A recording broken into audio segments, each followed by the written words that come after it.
आकाशवाणी गोरखपुर से प्रादेशिक समाचार।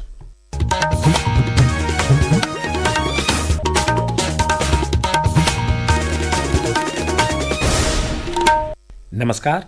समाचार बुलेटिन के साथ मैं वेद प्रकाश पाठक। पहले मुख्य समाचार।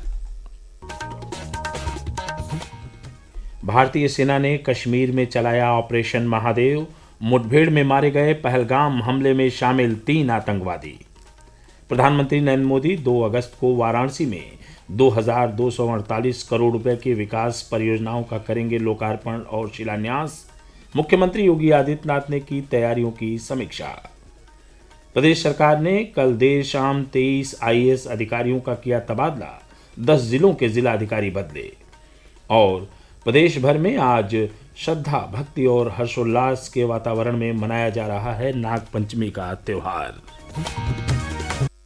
अब समाचार विस्तार से। पहलगाम आतंकी हमले में शामिल 3 आतंकवादियों को कल सेना ने मार गिराया।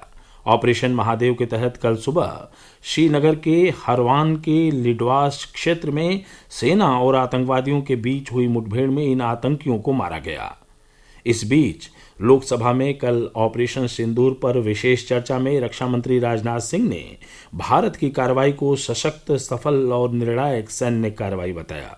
अपने वक्तव्य में उन्होंने स्पष्ट किया कि भारत ने ऑपरेशन सिंदूर पर कार्रवाई इसलिए रोकी क्योंकि संघर्ष के पहले और उसके दौरान जो भी राजनीतिक तथा सैन्य लक्ष्य तय किए गए थे उसे हम पूरी तरह से हासिल कर चुके थे।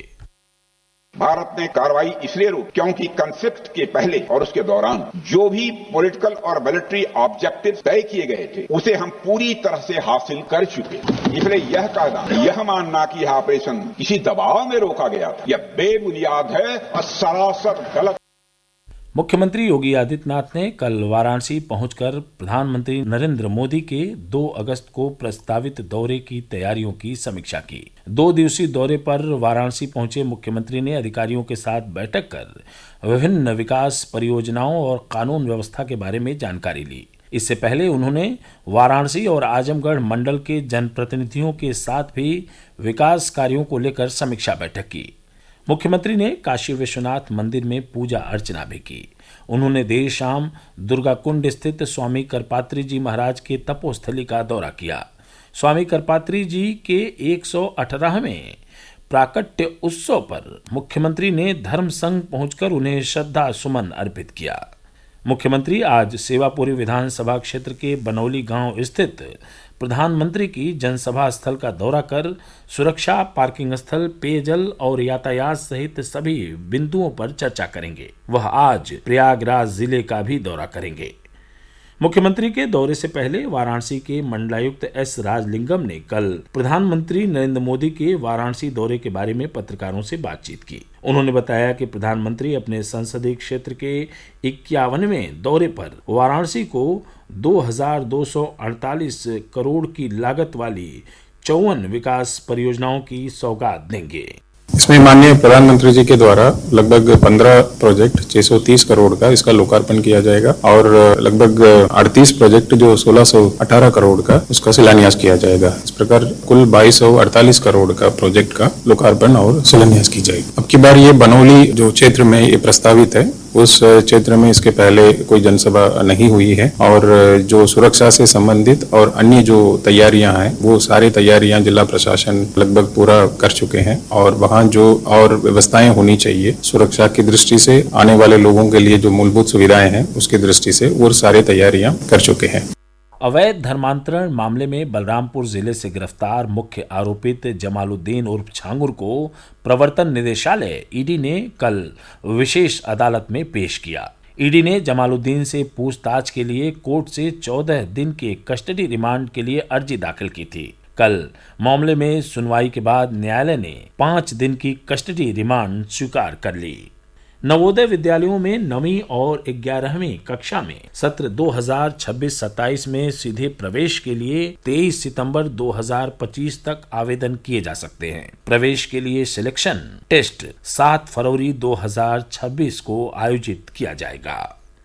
प्रादेशिक समाचार आप आकाशवाणी गोरखपुर से सुन रहे हैं।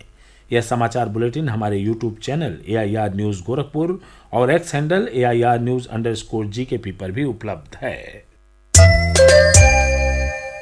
प्रदेश सरकार ने कल देर शाम 10 जिलाधिकारी सहित 23 आईएएस अफसरों का स्थानांतरण कर दिया।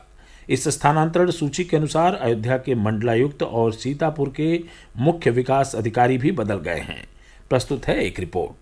प्रदेश सरकार की ओर से जारी आईएएस अफसरों की स्थानांतरण सूची के अनुसार गोरखपुर, गाजियाबाद, प्रयागराज, गौतम बुद्ध नगर, कासगंज, कानपुर देहात, बहराइच, ललितपुर, मिर्जापुर और गोंडा के जिलाधिकारी बदल गए हैं। दीपक मीणा को गोरखपुर का नया जिलाधिकारी बनाया गया है, जबकि गौतम बुद्ध नगर के जिलाधिकारी मनीष कुमार वर्मा प्रयागराज के जिलाधिकारी पद की जिम्मेदारी संभालेंगे। कासगंज के जिलाधिकारी मेधा रूपम को गौतम बुद्ध नगर का जिलाधिकारी बना दिया गया है। प्रणय सिंह को कासगंज, कपिल सिंह को कानपुर देहात, अक्षय त्रिपाठी को बहराइच, अमनदीप डोली को ललितपुर, पवन कुमार गंगवार को मिर्जापुर, प्रियंका निरंजन को गोंडा और रविंद्र कुमार मंदर को गाजियाबाद का जिलाधिकारी बनाया गया है। राजेश कुमार अयोध्या के नए मंडलायुक्त होंगे। समाचार कक्ष से प्रेमचंद्र गुप्ता। नाग पंचमी का पर्व आज प्रदेश भर में श्रद्धा, भक्ति और हर्षोल्लास के वातावरण में धूमधाम से मनाया जा रहा है। जौनपुर के गौरीशंकर और त्रिलोचन महादेव मंदिर में नाग पंचमी की पूजा के लिए भक्तों की कतार तड़के से ही लग गई। अन्य जिलों में भी श्रद्धालु भगवान शंकर और नाग देवता की पूजा के लिए शिव मंदिरों और शिवालयों में पहुंचने शुरू हो गए हैं। उधर इस पर्व के उपलक्ष्य में गोरखपुर में कल से 2 दिवसीय प्रदेश स्तरीय सीनियर प्राइज मनी पुरुष कुश्ती प्रतियोगिता की शुरुआत हुई। प्रदेश सरकार के खेल एवं युवा कल्याण राज्य मंत्री स्वतंत्र प्रभार गिरीश चंद्र यादव ने प्रतियोगिता का उद्घाटन किया। उद्घाटन के बाद विभिन्न भार वर्ग में प्रदेश भर से आए पहलवानों ने अपना दमखम दिखाया। आज प्रतियोगिता का समापन होगा, जिसमें मुख्य अतिथि के तौर पर मुख्यमंत्री योगी आदित्यनाथ मौजूद रहेंगे। वह विजेता पहलवानों को पुरस्कृत भी करेंगे। रक्षा लेखा महानियंत्रक डॉक्टर मयंक शर्मा ने कल प्रयागराज के प्रधान नियंत्रक रक्षा लेखा पेंशन कार्यालय में रक्षा पेंशन पर आधारित गैलरी धरोहर का उद्घाटन किया। इस अवसर पर मीडिया से बातचीत करते हुए डॉक्टर शर्मा ने कहा कि प्रधान रक्षा लेखा नियंत्रक द्वारा ऑटोमेटेड प्रणाली स्पर्श के माध्यम से पिछले 1 वर्ष में 4 लाख से अधिक शिकायतों का समाधान किया गया। बहुत सारे पेंशनर्स ऐसे थे, लगभग 6.5 लाख, जो पहले अलग अलग स्थानों से पेंशन लेते थे, और ये कहा गया कि उनकी पेंशन को भी स्पर्श में ले आए। तो 32 लाख में से बाकी सबकी पेंशन बिल्कुल करेक्ट थी, इनमें कुछ डेटा में प्रॉब्लम थी, और वो डेटा को हमने स्पर्श में लाकर उसको ठीक करने का एक बहुत बड़ा अभियान चलाया है। और मुझे बताते हुए हर्ष होता है कि उस अभियान के तहत लगभग 5 लाख पेंशनर्स का डेटा हम बहुत कम समय में, लगभग 4-5 महीने में करेक्ट कर पाए हैं, और बाकी भी बहुत जल्दी कर लेंगे।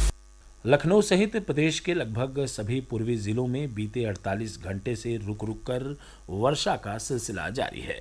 लगातार वर्षा के चलते तापमान में गिरावट दर्ज की गई है और लोगों को उमस भरी गर्मी से राहत मिली है।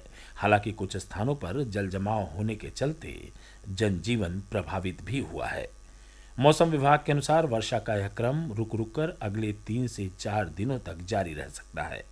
विभाग ने प्रदेश के पश्चिमी जिलों में अगले 24 घंटे में भारी वर्षा होने और बिजली गिरने की चेतावनी जारी की है।